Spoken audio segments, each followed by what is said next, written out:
भाइयों एवं बहनों, आप सबका शाश्वत ज्ञान गिरनार से चैनल में स्वागत और अभिनंदन है। भाइयों एवं बहनों, आज हम आप सबको राजा विक्रमादित्य चक्रवर्ती सम्राट के बारे में बताना चाहता हूँ। जो राजा विक्रमादित्य एक चक्रवर्ती सम्राट थे। राजा विक्रमादित्य के बारे में जानने से पहले हम उज्जैन के बारे में जान लेते हैं। उज्जैन का प्राचीन नाम अवंतिका है। अवंतिका मालवा क्षेत्र का एक नगर है। मालवा वर्तमान मध्य प्रदेश राज्य का हिस्सा है। अवंतिका की गणना सप्तपुरियों में की जाती है। यहाँ ज्योतिर्लिंग के साथ ही शक्तिपीठ भी स्थापित है। पूर्णी नदी क्षिप्रा के तट पर बसी इस नगरी में कई महान राजा हुए हैं। उन्हीं में से एक हैं चक्रवर्ती सम्राट विक्रमादित्य। आओ जानते हैं उनके संबंध में 10 रोचक बातें। 2024 से 2295 वर्ष पूर्व हुए थे। कलिकाल के 3000 वर्ष बीत जाने पर 101 ईसा पूर्व सम्राट विक्रमादित्य जी का जन्म हुआ था। उन्होंने 100 वर्ष तक राज किया। गीता प्रेस गोरखपुर भविष्य पुराण पृष्ठ 245 कल्हड़ की राज तरंगणी के अनुसार 14 ईस्वी के आसपास कश्मीर में आंध्र युधिष्ठिर वंश के राजा हिरण्य के निसंतान मर जाने पर अराजकता फैल गई थी, जिसको देखकर वहां के मंत्रियों की सलाह से उज्जैन के राजा विक्रमादित्य ने मात्रगुप्त को कश्मीर का राज संभालने के लिए भेजा था। नेपाली राजवंशावली के अनुसार नेपाल के राजा अंशुवर्मन के समय ईसा पूर्व पहली शताब्दी में उज्जैन के राजा विक्रमादित्य के नेपाल आने का उल्लेख मिलता है। दूसरा जानकारी, विक्रमादित्य का नाम विक्रमसेन था। नाबोवाहन के पुत्र राजा गंधवर्सेन भी चक्रवर्ती सम्राट थे। गंधवर्सेन के पुत्र विक्रमादित्य और भर्तृहरि जी थे। उनके पिता को महेंद्रादित्य भी कहते थे। उनके और भी नाम थे, जैसे गर्द, भिल्ल, गंधर्ववेश इत्यादि। विक्रम की माता का नाम सौम्य दर्शना था, जिन्हें वीरमती और मदन रेखा भी कहते थे। उनकी एक बहन थी जिसे मैनावती कहते थे। तीसरी जानकारी, उनकी 5 पत्नियां थीं, मलयावती, मदनलेखा, पद्मिनी, चेल और चिल्लमहादेवी। उनकी 2 पुत्र विक्रमचरित और विनयपाल और 2 पुत्रियां प्रियंग मंजरी, जिसे हम विद्योत्तमा भी कहते हैं, और वसुंधरा थी। गोपीचंद नाम का उनका एक भांजा था, जो गोपीचंद बहुत बड़े नाथ संप्रदाय के संत हुए हैं। प्रमुख मित्रों में भट्टमात्र का नाम आता है। राजपुरोहित त्रिविक्रम और वसुविक्रम थे। मंत्री भट्टी और बाहसिंध थे। सेनापति विक्रम शक्ति और चंद्र थे। चौथी जानकारी, विक्रमादित्य के दरबार में नवरत्न रहा करते थे।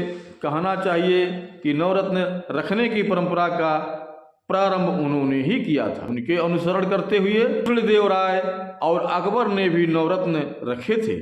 सम्राट अशोक के दरबार में भी नवरत्न थे। विक्रमादित्य के नवरत्नों के नाम हैं धनवंतरी, छिपाका, अमरसिम्हा, शंकु, बेताल भट्ट, घटकारपारा, कालिदासा, वराहमिहिर, वररुचि। हालांकि यह भी कहा जाता है कि यह नवरत्न चंद्रगुप्त विक्रमादित्य द्वितीय के काल में थे। ऐसा नहीं है, जो कि वो महान सम्राट विक्रमादित्य जी के ही काल के थे। 5वीं जानकारी, कहते हैं कि उन्होंने तिब्बत, चीन, फारस, तुर्क और अरब के कई क्षेत्रों पर शासन किया था। उत्तर में हिमालय से लेकर दक्षिण में सिंहल, श्रीलंका तक उनका परचम लहराता था। विक्रमादित्य का अरब विजय का वर्णन अरबी कवि जरहाम किनतोई ने अपनी पुस्तक शायर उर ओकुल में किया है। यही कारण है कि उन्हें चक्रवर्ती सम्राट महान विक्रमादित्य कहा जाता है। 8वीं जानकारी, उज्जैन के सम्राट विक्रमादित्य ने ही 57 ईसा पूर्व अपने नाम से विक्रम संवत चलाया था। उन्होंने शक पर विजय की याद में एक संवत चलाया था, उनके ही नाम से वर्तमान में भारत में विक्रम संवत प्रचलित है। कहा जाता है कि मालवा में विक्रमादित्य के भाई भर्तरी का शासन था। भर्तरी के शासनकाल में शकों का आक्रमण बढ़ गया था। भर्तरी ने वैराग्य धारण कर जब राज्य त्याग दिया तो विक्रमसेन ने शासन संभाला और उन्होंने ईसा पूर्व 57-58 में सबसे पहले शकों को अपने शासन क्षेत्र से बाहर खदेड़ दिया। इसी याद में उन्होंने विक्रम संवत की शुरुआत कर अपने राज्य के विस्तार का प्रारंभ 34 ईसा पूर्व में लिखा गया था। इसके अनुसार विक्रमादित्य ने 3044 कल यथार्थ 57 ईसा पूर्व विक्रम संवत चलाया। 7वीं जानकारी, महाकवि कालिदास की पुस्तक ज्योति विदर भरण के अनुसार उनके पास 30 मिलियन सैनिकों, 100 मिलियन विभिन्न वाहनों, 25,000 हाथी और 400,000 समुद्री जहाज़ों की एक सेना थी। कहते हैं कि उन्होंने ही विश्व में सर्वप्रथम 1700 मील की विश्व की सबसे लंबी सड़क बनाई थी, जिसके चलते विश्व व्यापार सुगम हो चला था। 8वीं जानकारी, बाद के राजाओं में विक्रमादित्य से बहुत कुछ सीखा और उन राजाओं को विक्रमादित्य की उपाधि से नवाजा जाता था जो उनके नक्शे कदम पर चलते थे।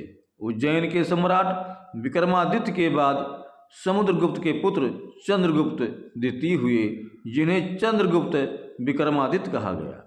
विक्रमादित्य द्वितीय के बाद 15वीं सदी में सम्राट हेमचंद्र विक्रमादित्य हेमू हुए। सम्राट हेमचंद्र विक्रमादित्य के बाद विक्रमादित्य पंचम सत्याश्रय के बाद कल्याणी के राज सिंहासन पर आरूढ़ हुए। उन्होंने लगभग 1008 ईसा में चालुक्य राज की गद्दी को संभाला। राजा भोज के काल में यही विक्रमादित्य थे। 9वीं जानकारी, सम्राट विक्रमादित्य अपने राज्य की जनता के कष्टों और उनके हालचाल जानने के लिए चदन्न वेश धारण कर नगर भ्रमण करते थे। राजा विक्रमादित्य अपने राज्य में न्याय व्यवस्था कायम रखने के लिए हर संभव कार्य करते थे। इतिहास में वे सबसे लोकप्रिय और न्यायप्रिय राजाओं में से एक माने गए हैं। राजा महाराजा विक्रमादित्य का सविस्तार वर्णन भविष्य पुराण और स्कंद पुराण में मिलता है। 10वीं जानकारी, सम्राट विक्रमादित्य के जीवन से ही सिंहासन बत्तीसी और विक्रम बेताल नामक कथाएं जुड़ी हुई है। कहते हैं कि अवंतिका नगरी की रक्षा नगर के चारों ओर स्थित देवियां करती थीं, जो आज भी करती हैं। विक्रमादित्य को माता हरसिद्धि और माता बगलामुखी ने साक्षात दर्शन देकर उन्हें आशीर्वाद दिया था।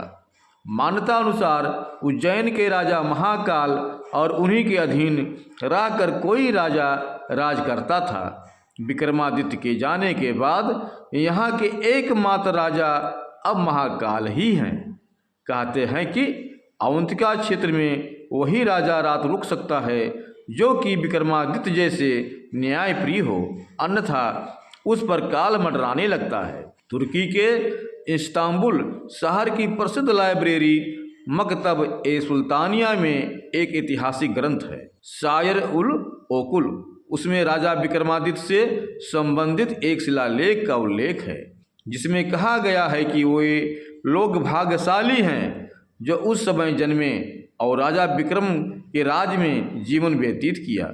वह बहुत ही दयालु, उदार और कर्तव्यनिष्ठ शासक थे, जो हर एक व्यक्ति के कल्याण के बारे में सोचते थे।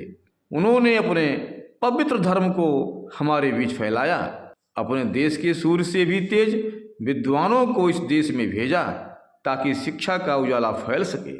इन विद्वानों और ज्ञाताओं ने हमें भगवान की उपस्थिति और सत्य के सही मार्ग के बारे में बताकर एक परोपकार किया है।